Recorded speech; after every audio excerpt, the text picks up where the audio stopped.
Good morning, everyone, and welcome to the webinar. Today, we're joined by Corey Paff from Cincinnati Web Tech, who's going to answer all of your questions about building and maintaining a website, as well as what it's like to work with a third-party web developer like Web Tech. First, as per usual, we have a little bit of housekeeping. If you don't already know, my name is Jess Larkin, and I'm the Marketing and Communications Specialist at Cornerstone. So my information is right there on the screen if you'd like to get in contact with me. Also, give us a follow on social media. We post industry and Cornerstone updates and information, so go to Facebook, LinkedIn, Twitter, or YouTube to give us a follow. Check out Cornerstone's COVID-19 information pages on the Cornerstone website, where we post the latest carrier and legislative guidance and information regarding the virus. These pages are updated daily with the latest information, so check that out on the Cornerstone homepage. Cornerstone's 2021 Agent Incentive Program rewards you for your new group and individual sales. The top 20 qualifiers will receive cash prizes up to $5,000. Plus, one lucky qualifier will win a weekend getaway. So you can register for that online at sierraandstones.com. All right, now that we have all of that out of the way, let's get to your questions. So if you have any questions for Corey throughout the webinar, you can just type those into the chat box, but he's going to go ahead and get to some of the questions that we received during the registration process. So I'm going to go ahead and pass it off to Corey.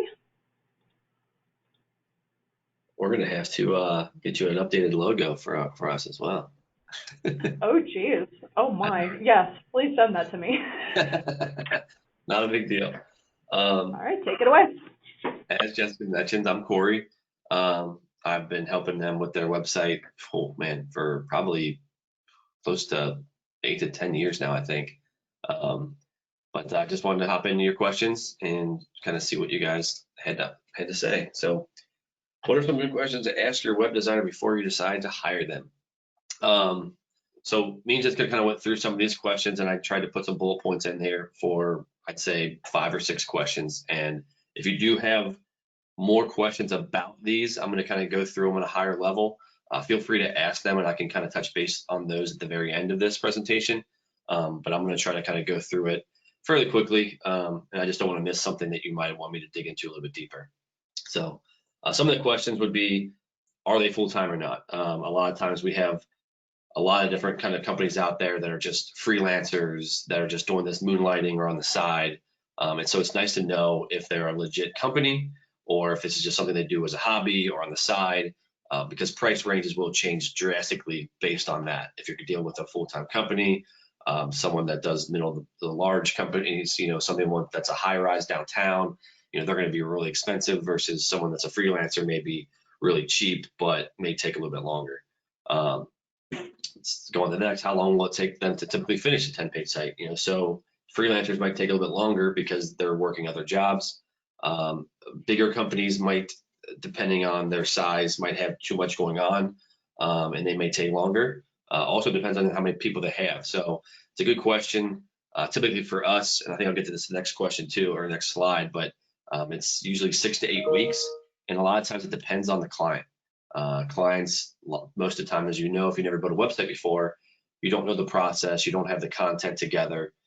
So it takes a little bit longer, and it's usually on your end versus our end. And so if you give me all your content and say, here's my sitemap, here's my pages, here's my images, content, color scheme, everything, and say, I need 10 pages, I could probably build your site in 2 to 3 weeks. It just really depends on how much content and how quickly you're going to get back the feedback. What platforms or software? So we typically build, I'd say 90% of our websites now using WordPress. It's just something that we're familiar with. There are plenty of other softwares and platforms out there with Wix and Weebly and Shopify and Squarespace, and I'll kind of go over that again in the next slide, but there's plenty out there. It's just really what you feel comfortable with and how custom you need it to be. We also build things completely custom. We write it from scratch, so that is a different platform that you might not find from certain developers because they may only work in one platform or another. There's no better versus another in the sense of the whole grand scheme of things. There are better ones to use for different types of websites, I would say. You're not going to use a Wix website necessarily for a site that you would with e-commerce. Like I would probably recommend Shopify or a Squarespace, which is easier for e-commerce websites than it is for just a pre-built template Wix website. And WordPress is kind of that good in between where I have a lot of flexibility to build the websites because there's a lot of themes that go into WordPress and then a lot of customizations I can make where I can't really do that in Wix because it's a lot more locked down and more for people that are just kind of starting out, just to kind of put things into place where they already have them locked in. So I use the WordPress because it's kind of more open source for myself. So ask for a list of recent sites. That's always a great thing because that way you'll kind of see what people have already created. And even if they're using Wix, Weebly, WordPress, whatever, you can at least see what their output is. If they do a good job, then who cares what they're using? If they're going to be helping you ongoing, then just go with whatever they're comfortable with. And usually you're fine with that. Check the reviews as well. That's a great tool you have nowadays, is to, especially if they're just a smaller freelancer, they may not even have any reviews. So it's kind of hard to trust those kind of people to build you something, especially if they're going to charge you a decent amount of money. So check the reviews. I'd say that about any product review these days. They do a really good job. Are there sites they build responsive to? Yeah, so responsive is a new term, probably in the last 3 years. It's basically a term used to say, do they work and fit well on all devices? So a responsive site is going to look good on a desktop and then a tablet and then a mobile phone without having to do much more.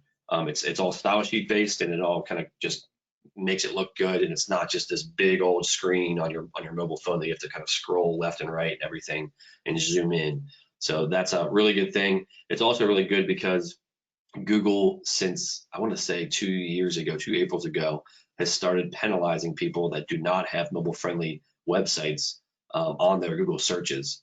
And as we tell a lot of our clients, Google searches, or mobile searches, I should say, are already surpassing desktop searches. So I think it's about 60-40 now to mobile to desktop for people, how people are reviewing websites. So you want to make sure it's responsive. Most themes and most template sites are becoming responsive already, so you shouldn't have to worry about that, but I would always ask that question. Same thing with SEO.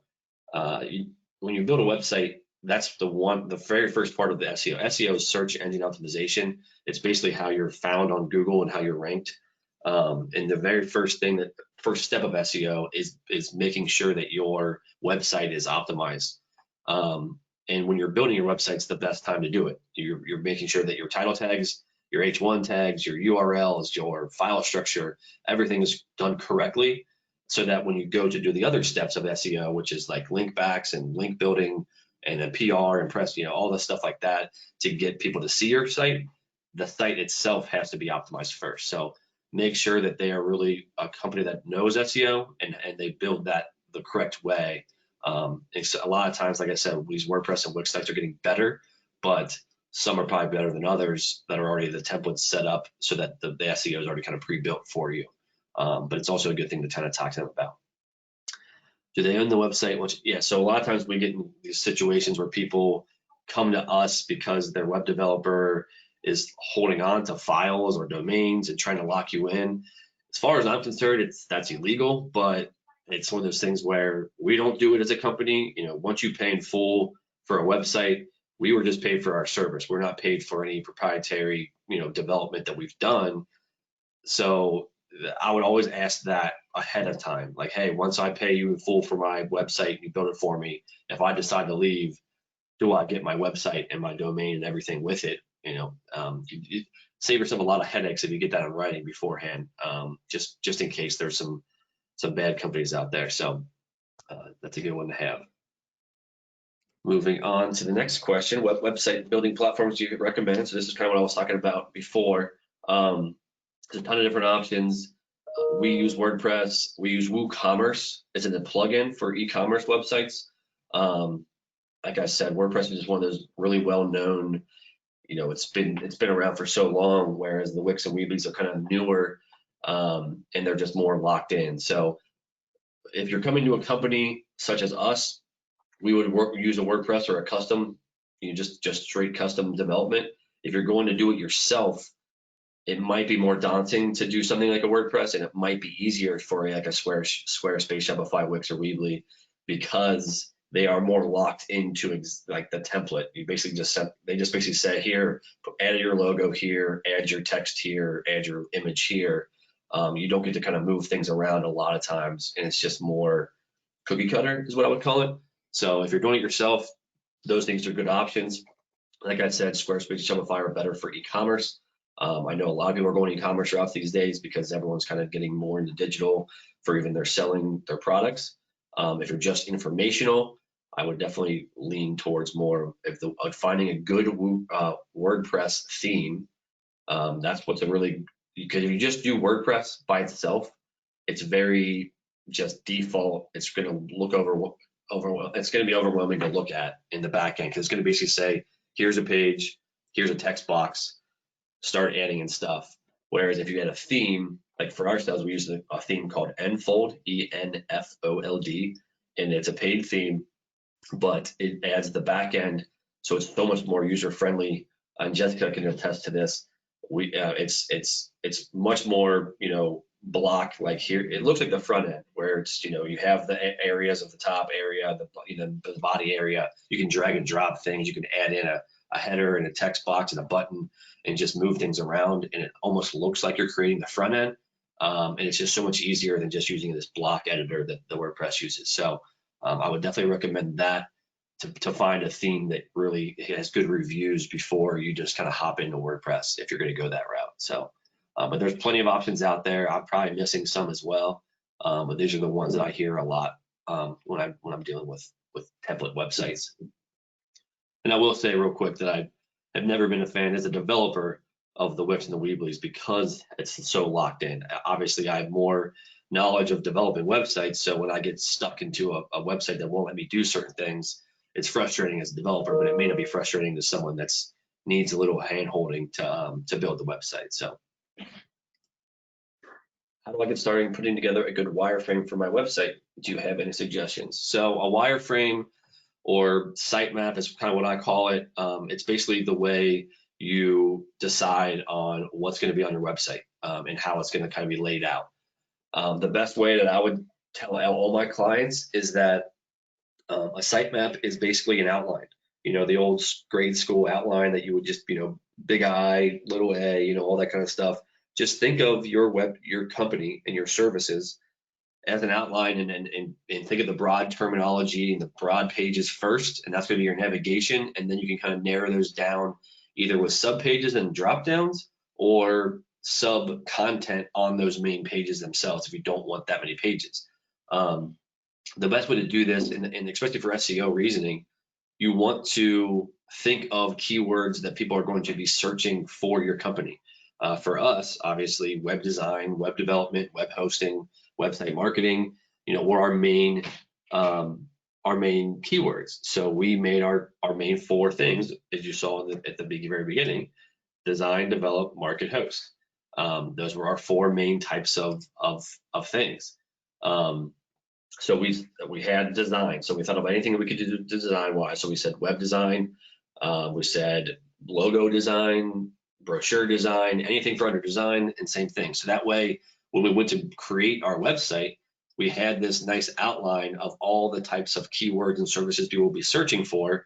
And then we would try to build a page for each one of those, because obviously if you create each page with your keyword, you're going to have a better chance to rank higher. If you just have a page called services, and that's all the pages titled, and then you just list out all your services on one page, you're not going to rank very well at all for those keywords. Most people's keywords are their services or products, so trying to create at least some of those pages is going to be your best bet for SEO and being ranked for that. So a lot of times, even after you get the subset of it, you want to create like little, say web design. So then I'm thinking, okay, web design, I need to do designing, or maybe Photoshop, or how I, or sitemap, or layouts, or whatever, and then I kind of create a paragraph for each one of those underneath that page to kind of make it easier to read. And that way, it's more modular, of just kind of like one main header, couple sentences, move on, versus one big old paragraph, or say 6 paragraphs on web design just by itself, people don't like to read just novels. They like to read little snippets in the headers. So that's kind of how I tell people to create their website. Headers with a little bit of text underneath, so that way they can just skim through the headers of the page. And obviously that helps for SEO because you can make each one, say, an H2 tag, which is a little bit less than your H1 of your main thought, your main title of the page, but still better than just in the text of a body of your site. And as I said, typically you get your home page, your about page, your contact page. Those are pretty much your staples. Sometimes if you don't have a lot of about content, you can throw that on your home page. If you do have an about page where you have like meet the team or your history or mission statement, then you're probably going to want to create an actual about page because you're not going to want to throw all that on your home page. And the context is going to talk about, where's your address, your contact. Typically, I would recommend not putting your email address on your website. I know it sounds weird, but you want to hide it in a contact form if you can, just because you don't want bots and spiders to crawl your site and spam your email and put you on lists that you don't want to be a part of. So hiding it inside of a secure contact form is much better. Just put your phone number on there and then just put a contact form, and then I can just email you that. And most softwares, we use Wufoo, WUFOO, for our form softwares. We embed them to our websites. A lot of websites already have kind of pre-built forms on there, but a lot of times it's easier to use a third party that works. And we've just been using it for so long that we like them a lot. So FAQs, some people like to put FAQs or testimonials as like their own page. I would recommend not necessarily doing that, but maybe putting FAQs as maybe an accordion type of a widget on the contact page, since obviously they're going to be coming there to ask you questions anyways. So putting it right there on that page might be better than creating a whole new page. On the testimonials page, and I'll kind of talk about this later on too, but I like putting testimonials on service pages, because if you just put a whole page of testimonials, it kind of looks fake. It looks like you just wrote a bunch of testimonials about yourself. But if you put them on the service pages that talk about that service that you're talking about, not only is it better for SEO, but it kind of adds a design feature to kind of break up the service page a little bit. So it's kind of a twofold there that I like to do. Like I said, and then you got people typically do, some people only have one service, but I try to say 3 to 6 because you can do 3 columns and make it look nicer that way. And then you can kind of create that way with home, about, contact, 3 to 6 services, about 5 to 10 pages. And that's typically our average that we build for most companies is 5 to 10 page websites. What does it take to maintain a website? This is a pretty loaded question because it really depends on your company. It depends on how much you want to do. But I kind of took it in the way of how much work is there to be done by you or by a company on a day-to-day basis to either manage your website, update your website, or host your website.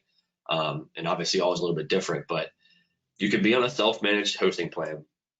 We have one of our own to be more comparable to GoDaddy type hosting, or you could be on a shared environment like with GoDaddy. And if you're on a self-managed, either way with GoDaddy or ourselves, you're kind of on your own to make sure things are staying up to date. Now, all of these things, I'll just take WordPress for example, but they're all pretty much the same with softwares, and they all need to be updated. So there's for WordPress, you're on a PHP platform. That's the language it's built in. WordPress itself needs to be updated because it has its own thing. And then there's themes, and then there's plugins. So once a week, once a month, whatever it may be, you should be just going in there and making sure that everything is up to date. Especially if there's a big PHP update, that needs to be done first, then WordPress, then themes, then plugins, because basically they're all going to be updated accordingly. So typically for ourselves, PHP comes out, we wait a little bit because the WordPress hasn't been able to catch up to that PHP update yet, and the themes haven't been able to update to the WordPress themes update yet, and then so the plugins haven't been able to update to WordPress either. So we wait a little bit. Once it's kind of figured itself out and everyone's kind of done it, we roll them out together. It's a nerve-wracking thing even for us, so we know it's never easy for customers, and that's why we always try to recommend having someone like us maintaining these things for you. It's a little bit more of a fee, but over the course of the year, you're not paying a ton more and you're getting a lot more for it. And it's really depends on how much time you want to spend on, doing the things yourself. For example, a $25 a month is the self-managed dedicated platform that we have, and $100 a month is our managed hosting platform. The $100 though gets you about 15 different things coming from us doing the updates, the hour of our time each month to do, say, any updates to your website for you on top of the other updates for just the themes and everything. And then there's things like the daily backups to make sure if your site ever does crash or go down, that we have a nightly backup of it. Malware scans to make sure it's not getting hit by any malware. Just trying to think, SSL certificates to make sure that your site is secure. That's more of an annual fee, but we cover that with our $100 plan. So there's just a slew of things that you can kind of package together for some companies to have them do it for you, so that your day-to-day is like nothing, unless you want to simply just shoot us an email and say, hey, we got a new person to add to our website, can you add this for us? That's taken care of under that hour of per month. So you don't have to worry about anything else than just your site's working, it's up to date, and you don't have to do anything. So it's really up to you how much you want to do by yourself. I don't know exactly like a Wix or a Weebly if they are part of their hosting and package deals. I think you have to kind of sign up through their whole website and hosting all at the same time. I'm not sure if they just simply do all that stuff for you as well, or if that's something you can be self-managed. So I'm just picking on what we do with WordPress. But day-to-day wise, you don't have to do anything if you do not want to. You could leave your site stagnant and you could just have it up and running, and everything will be good if we're managing it for you. So hopefully I answered that question. If not, please feel free to clarify later afterwards if you want me to talk about something else and what you meant by day-to-day. And we did receive another question, Corey, kind of in regards to this. And the question was, how can we be sure that we're not getting ripped off? And they want to be able to keep all of the passwords and the login information to make their own updates. Sure. So what I would recommend, so speaking just for my company, you can own your domain. It does not have to be through us. So you can buy your own domain, and you can just simply give us admin access into it, and then we can point that to our server whenever you want it to point to the server or the website that we built. So the domain would still be under your power, which is the biggest one, because that's your name of your URL that you want to keep forever. So you never have to give that up to anybody. The other one is what was the other one? I know you said something about scam, but read it one more time. They just want to be able to have all of the passwords and the login information to make their own. That's right. So then the WordPress site, you want to be made an admin as well. So when we create the website, we're admins of the site. But when I'm done with the website, I always offer up a training session. At that time, I have to create you a user account, and I'll make you also an admin. So we have the same exact rights between each other. So you can see the same things that I can see. And that way, again, maybe you want to have some writing up front to say something of, if we decide to leave, do I get all of my code, my files, and everything? And as WebTech, we basically zip up the files and say, here's the files to your front end, and here's the database.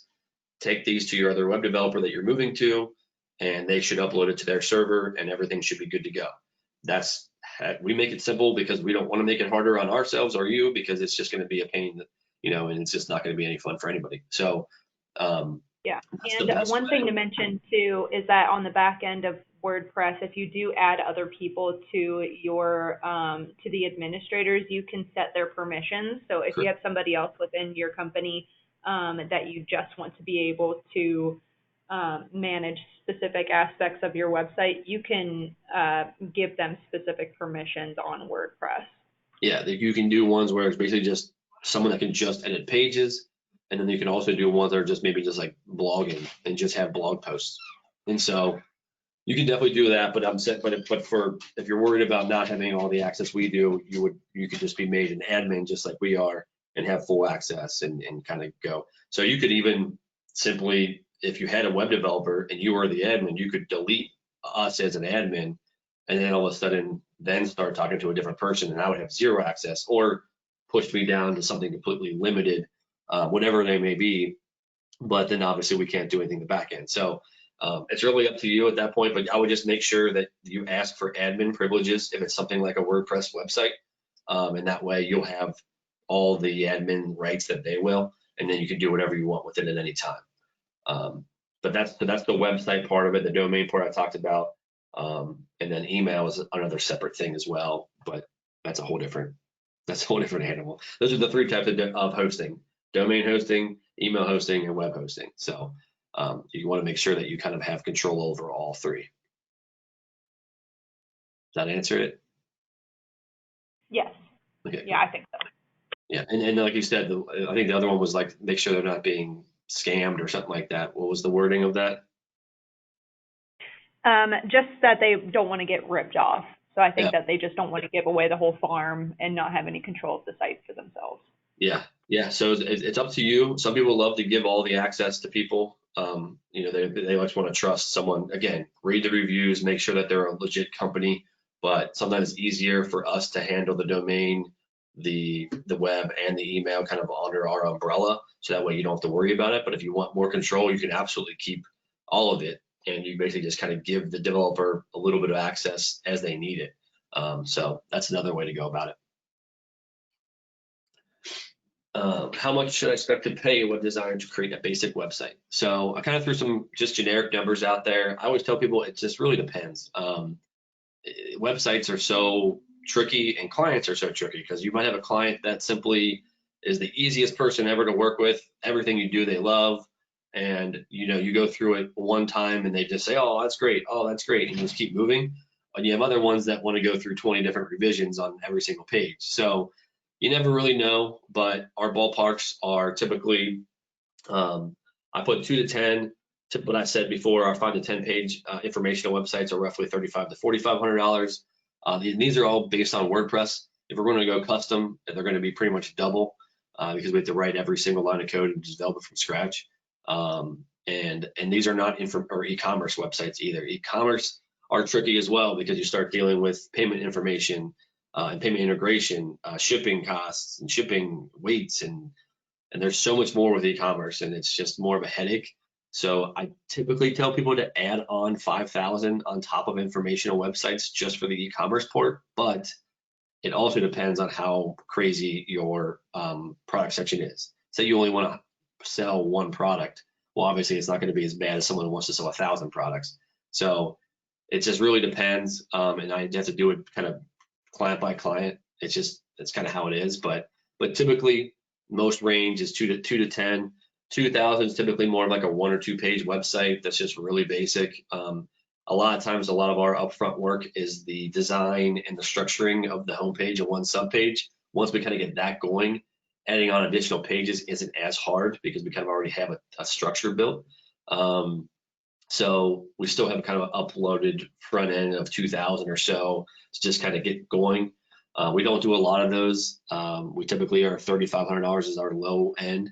And like I said before, if you deal with a freelancer that's just doing it by themselves on the side, you may get a quote for $500 or $1,000. You just never know. But then you obviously have to deal with if they're just going to kind of quit halfway through. We've had a lot of people happen, or they take a year to kind of get it done, and then all of a sudden we get people contacting us and asking us what's going on with this other company. And I'm like, well, that's not how everyone works, but that's just how it baffles me sometimes how we get people to request a quote for us after they've gone through 1 or 2 or maybe even 3 other companies, and yet they found us still by finding us, but they didn't ever try to reach out to us in the beginning. So I'm not really sure how people kind of go about their research, but there are definitely plenty of clients that we get after the fact.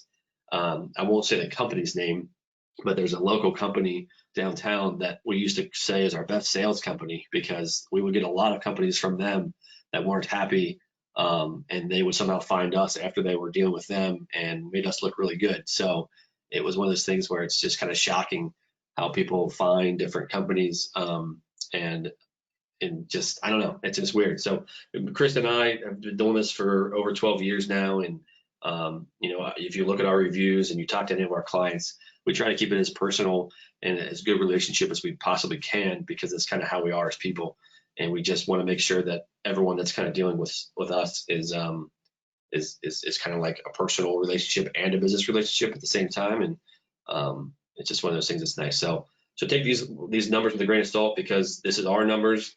That you could probably find higher ones and lower ones depending on who you're going to go out to, and get quotes. I would always recommend getting at least three, 5, whatever quotes before you do something, just because one, you'll see who actually answers the phone right away or gets back to your emails.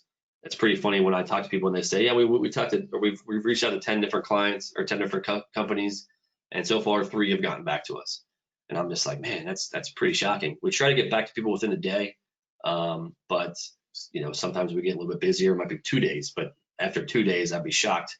I'd probably fire Chris if he took longer than that to get back to somebody who's wanting business. So that's a good way to kind of figure out right away who's going to be pretty responsive and who's not. Let's see, big things that make the price go up and down. I guess the size of websites, specific features, databases, e-commerce. Those are obviously going to make things fluctuate.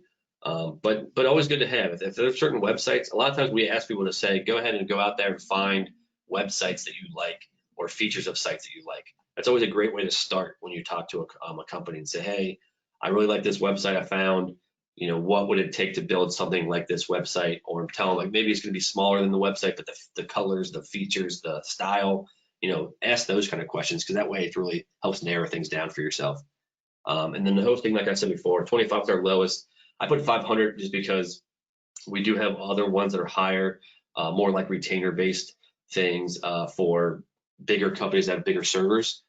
We also have retainers for other kind of services in general. So like people that need us for ongoing web work or SEO or advertising and market, social media, you can do a lot bigger things with companies.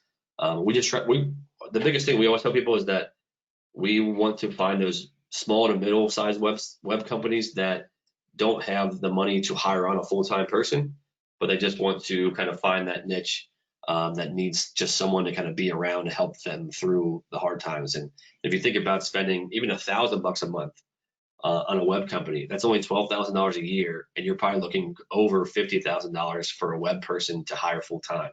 So if you have someone or 3 or 4 that we have on contract, that can do all of it for $12,000, then you're obviously well ahead of the game. You don't have to worry about having someone there that's probably not going to be able to, you're not going to fill their plate with something every single second of every day for that much money. So it's kind of a good niche to be in.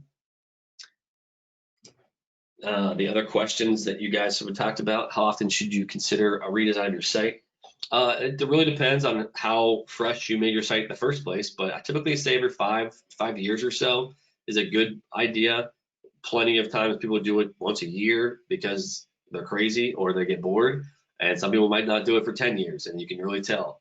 But I'd say that 5 years is a good sweet spot. Technology changes a lot, and so there's a lot of things that come out. And if you're not touching your site at all, definitely 5 years. But if you're adapting as you go, then maybe you can kind of make yours last a little bit longer. Meaning, like if responsive comes out or SSL has come out, and you need to kind of keep updating your site, or obviously if you're managing your site and making changes every month, then it'll last a lot longer. It kind of reminds me of, like, if anyone knows about consoles, video game consoles, they used to come out a lot quicker because there was no software updates and a lot of maintaining. Now it's like 10-year consoles because they can do a lot more software updates and patches, and you don't have to completely redo the whole structure. You can just kind of maintain little pieces of it. So the stuff that we do now in the WordPress and the themes that we use now are built in a way that it's easy to update and easy to add on to and move things around. So you don't necessarily have to completely restart, which saves a lot of money down the road too. What's the best way to incorporate reviews? I talked about that. I do like the testimonials and reviews on the service pages themselves. It just makes more sense. It looks better, and it adds more keywords to the service or the product that you're talking about. So that's where I would do it. Do third-party web developers typically provide the content? No, typically they do not. Typically web companies are not content writers. We do have content people, and we can have copywriters price things out, but my rule of thumb is always, we don't know your company like you guys do. So why would you have someone like us write your content when you guys are the ones that know what you do best? Sometimes you can write it if you don't feel comfortable at all. Write something down, get kind of what your thoughts are, and then get a copywriter to kind of clean it up and make it sound more professional. That's fine. but most web companies are just going to design, develop your site. Honestly, a lot of times I just copy and paste exactly what I get given to me. I don't even read it. I see it as an image or a block of whatever. And I've done websites for like P&G before and talked about, it was white strips and things like that. And someone asked me a question. I'm like, I have no idea. I'm like, didn't you put it on your website? I'm like, yeah, but I don't read it all. It would take me a lot longer to read through it. So typically, no. What are some tips for making my website stand out?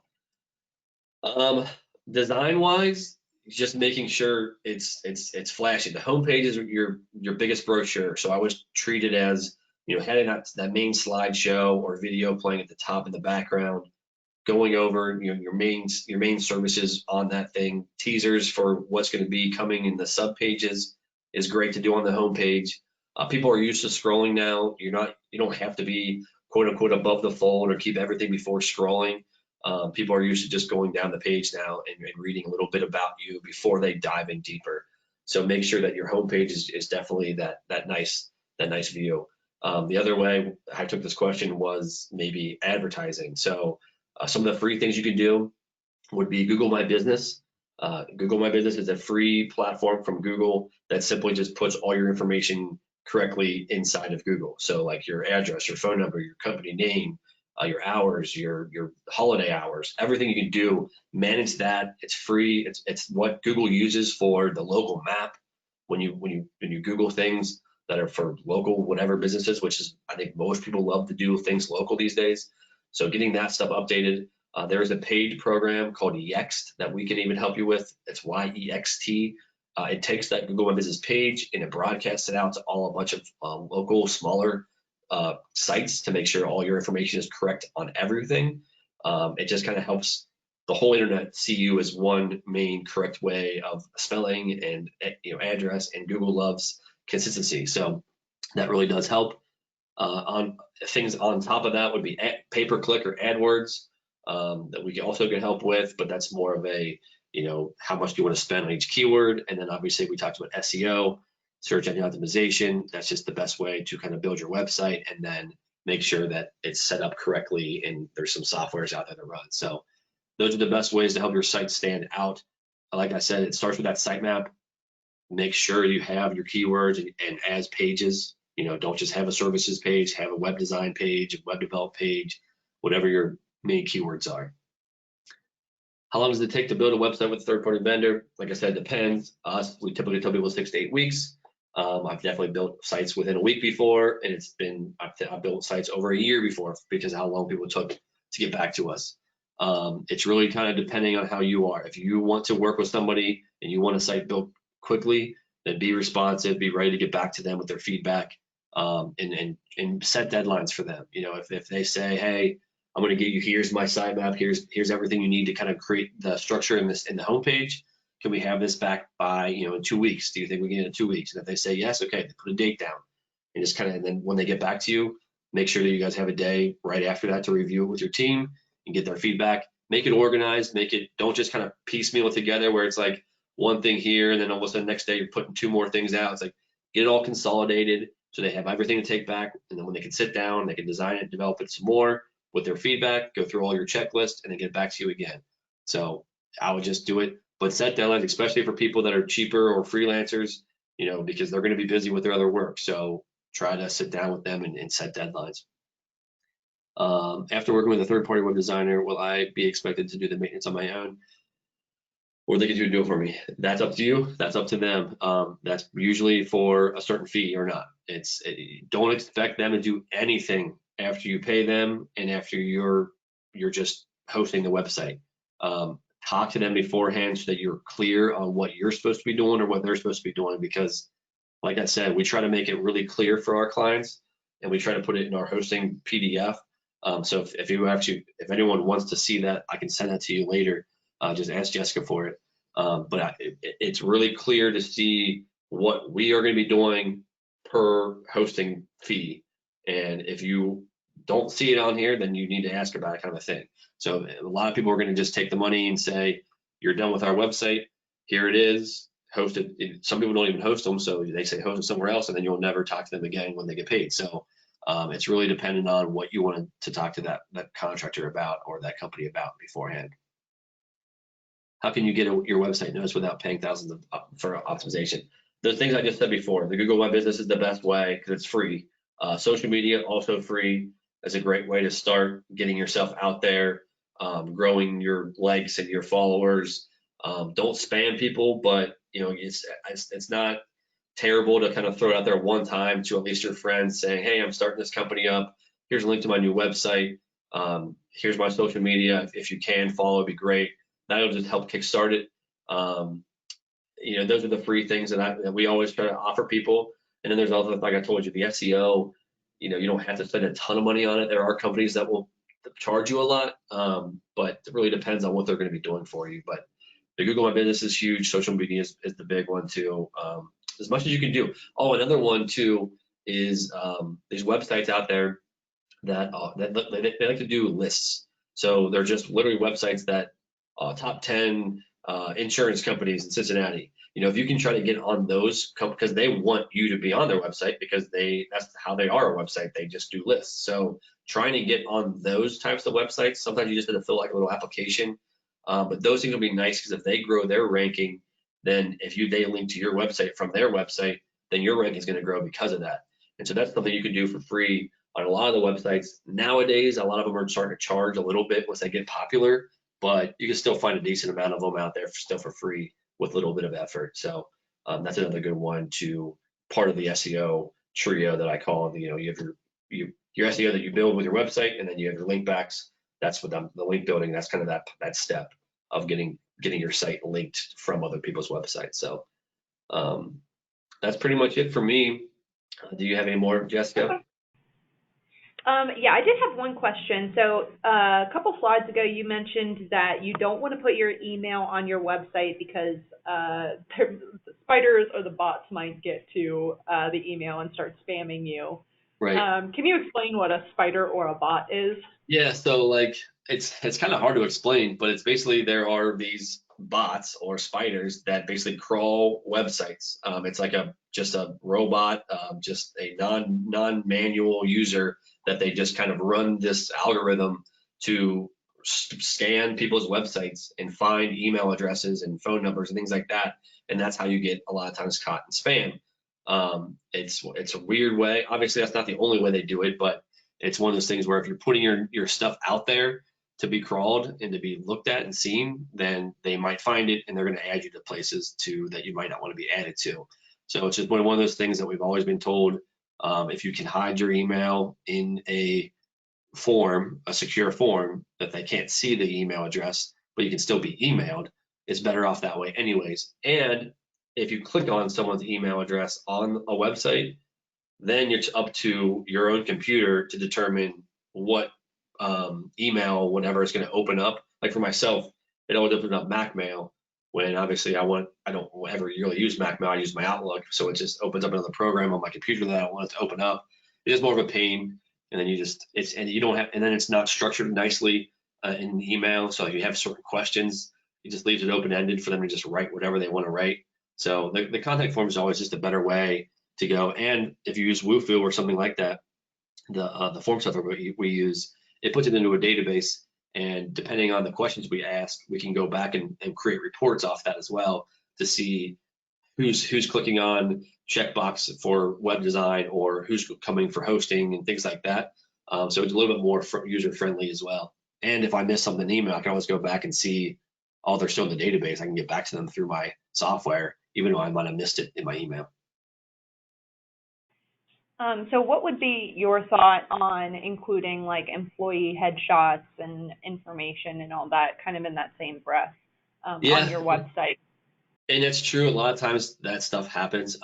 You can do it too. I mean, again, it's not do not ever taboo to put email addresses and phone numbers right there on their headshots.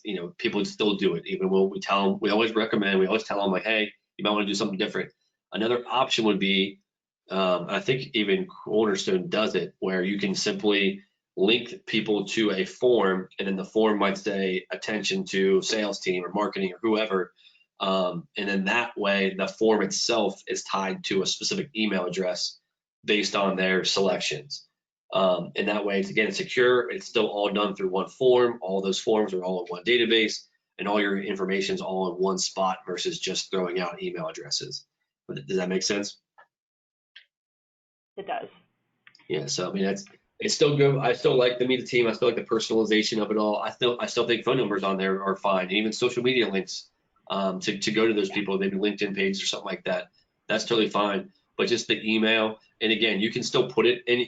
Another thing we could do, and we've done it, I think for you guys maybe or someone else, is that on the page or whatever, you can put little circles. So at least it's more of an image or an icon, and it's not the actual email address itself. But even though it's kind of just a link to the email, but at least it's not right there on the website. It's still a little bit more hidden, and that's still a decent way. When you click on it, it will still pop open. The email is your whatever software you have on your computer. It'll open it up, but at least it won't say the email address until you click on that button. Right. So that's another option. Okay. If anybody else has any additional questions, please type them into the chat box so Corey can answer them. Or if you can't think of any questions right now, you can feel free to email me at jlarkin@crnstone.com, and I can forward those questions on to Corey as well. So I'll just give them a couple of minutes to send in any additional questions that they might have. Sure.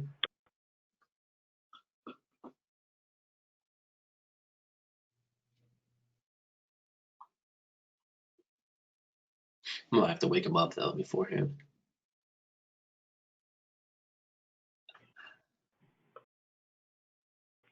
All right, it doesn't look like we have any questions coming in.